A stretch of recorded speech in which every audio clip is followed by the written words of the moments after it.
Mais de 16 mil candidatos vão concorrer a 26 vagas do concurso público da Câmara de São José dos Campos. As oportunidades são para técnico legislativo e analista de legislativo. As provas estão agendadas para o dia 6 de maio. O salário para técnico legislativo é de R$ 3.677 e para analista de R$ 5.312. Mais informações sobre o concurso podem ser obtidas pelo site da VUNESP ou pelo telefone 011 3874 6300. Você acompanha agora mais uma parte da reportagem especial sobre o sonho da casa própria. Era aqui neste lugar que o Maurício pretendia morar depois que se casasse. O estande abandonado dava lugar a um apartamento bonito, todo decorado para modelo de visitação. A localização era muito boa, próximo ao trabalho do Maurício e da futura esposa, perto de uma igreja onde frequentavam, perto de padarias, supermercados e farmácias. Mas o sonho da casa própria virou pesadelo e todo o dinheiro investido na entrada, feito diretamente com a construtora, foi por água abaixo. Era o início de carreira, né? Começando a trabalhar e apareceu na cidade uma oportunidade de adquirir um imóvel de valor de baixo custo, e aí eu fui, olhei a construtora, comecei a pesquisar e lá eles já tinham um apartamento modelo que a gente podia olhar, e eu achei bem legal. Na época era o que podia pagar, o que facilitou melhor as opções de parcelamento. Ele ofereceu a opção de a gente parcelar a entrada, então me atraiu isso. E aí dei uma olhada, gostei, pesquisei um pouco, olhei se eles tinham algum problema, se a construtora já tinha alguma coisa. Até tentei tomar algum cuidado para não fazer um mau negócio. Quem eu conhecia, alguns colegas que eram da área jurídica, pedi para olhar o contrato para mim, para não fazer um mau negócio. Olharam e aparentemente estava tudo certo. O contrato não tinha nenhum problema aparente. A construtora também não encontrei reclamações na internet. Então eu achei legal e acabei fechando lá. Os folders de divulgação mostravam um simpático apartamento de 56 metros quadrados com área de lazer na medida para o casal de noivos. Maurício se esforçou para juntar o dinheiro da entrada, mesmo que dividida em parcelas, e fez o pagamento junto à construtora. Na hora da venda, o atendimento foi ótimo, mas quando começou a dar problemas, mal conseguia falar com a empresa.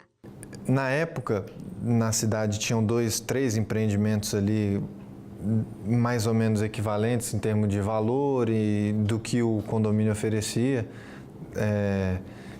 mas esse era o único que parcelava a entrada.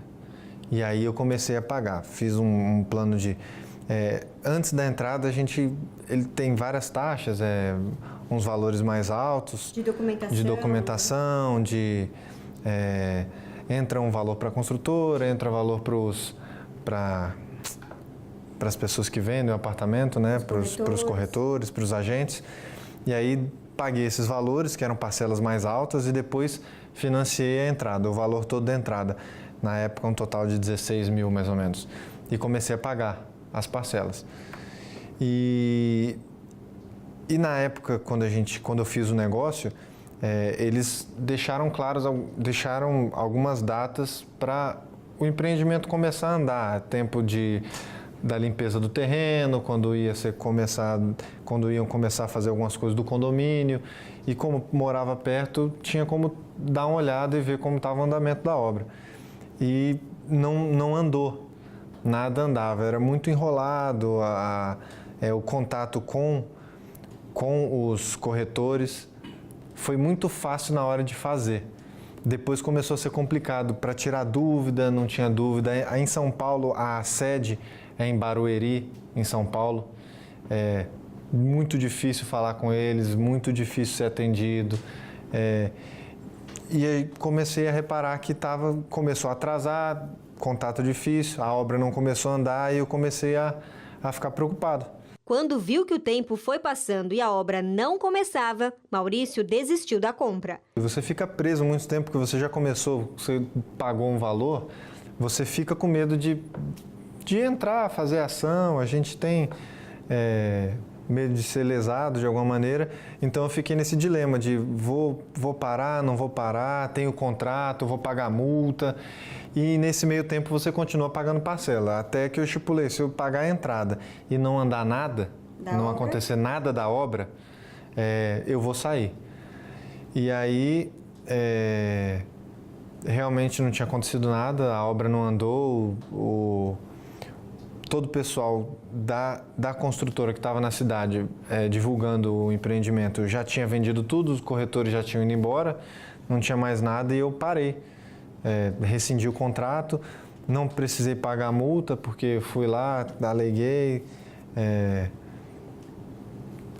Eu tenho uma amiga advogada, ela ajudou no processo, então a gente não chegou a pagar nenhuma multa e entrei com uma ação de processo contra a construtora. Para tentar reaver, inclusive, os valores que você já pagou. No mínimo, o que eu queria era pelo menos o que eu tinha pago, né? E eu ganhei a causa, o juiz deu causa ganha, só que a empresa já, nessa altura, tinha muitos processos já. Eu acredito que eu tenha sido ainda um dos primeiros, mesmo assim já tinha muito processo contra a empresa e eu acredito que eles já tinham previsto o problema e já não tinha muitos bens, o juiz deu busca e apreensão de bens, eu acho que é isso o termo usado para a gente poder reaver alguma coisa, eles vendem, e, enfim. E já não tinha mais nada, então isso já tem uns 6 anos. E até agora ainda não. Especialistas no mercado imobiliário dão dicas de como se precaver de situações semelhantes.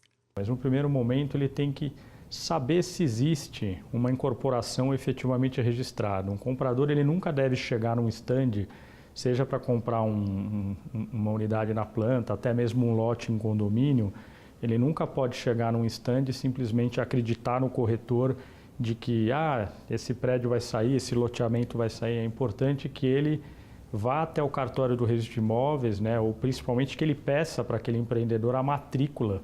Na verdade, a matrícula é o documento número 1, é através desse documento que o comprador vai poder se certificar, vai poder analisar se existe uma incorporação, ou no caso até de um loteamento registrado, um condomínio de lotes também efetivamente registrado no cartório de imóveis. A partir dali, ele já começa a ter o mínimo de segurança para a aquisição do imóvel.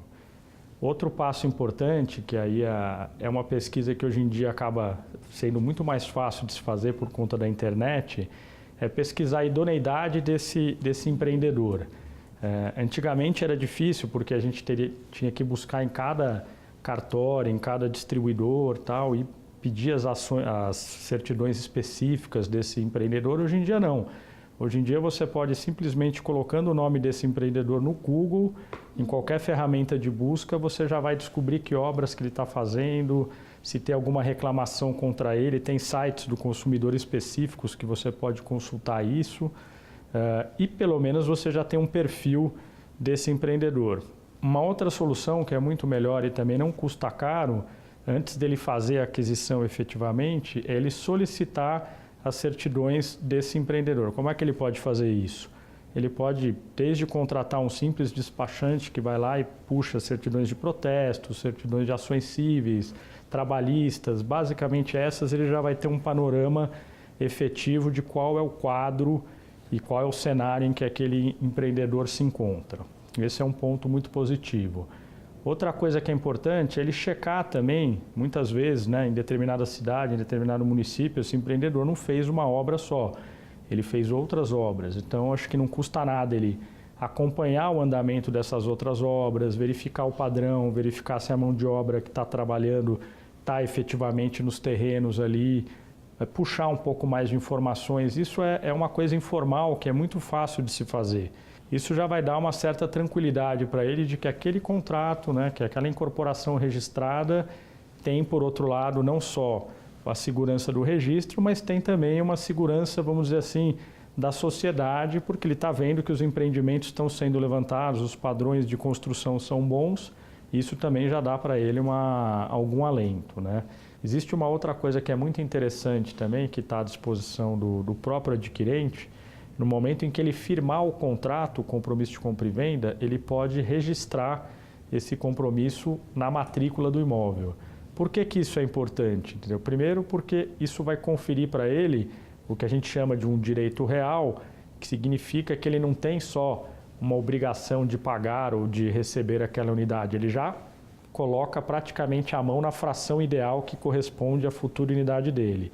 Isso vai evitar uma coisa que tem acontecido também, principalmente no interior, teve uns casos recentemente de empresas, de incorporadoras que vendiam a mesma unidade para várias pessoas. Isso acontece também, entendeu? Tipo, quando as pessoas agem de má fé, elas agem de má fé ao quadrado e ninguém pode fazer nada. Então, se a pessoa tem o contrato dela registrado, ela tem também uma proteção adicional. Primeiro porque ela, se aparecer um próximo ali dizendo eu comprei esse apartamento também, fica valendo aquele que levou para o registro e que comprou em primeiro lugar. Então é uma outra providência que pode ser tomada. Ela, claro, ela custa para você registrar, gera um custo para o comprador, mas ao mesmo tempo ela é uma excelente garantia, porque você vai participar, você vai acompanhar a incorporação em todos os seus demais atos lá com a sua fração ideal, que corresponderá à futura unidade já devidamente registrada. E amanhã você pode até exigir, entendeu? Em determinadas situações, se não for o caso de uma recuperação nada, você pode até judicialmente exigir aquele contrato que você levou a registro, né? Você demonstrar que você pagou ele e exigir que seja entregue a unidade também, caso haja uma recusa da incorporadora. Então é uma recomendação muito importante também que a gente faz. Essa é uma questão muito importante, né? E se a construtora falir durante o tempo da obra?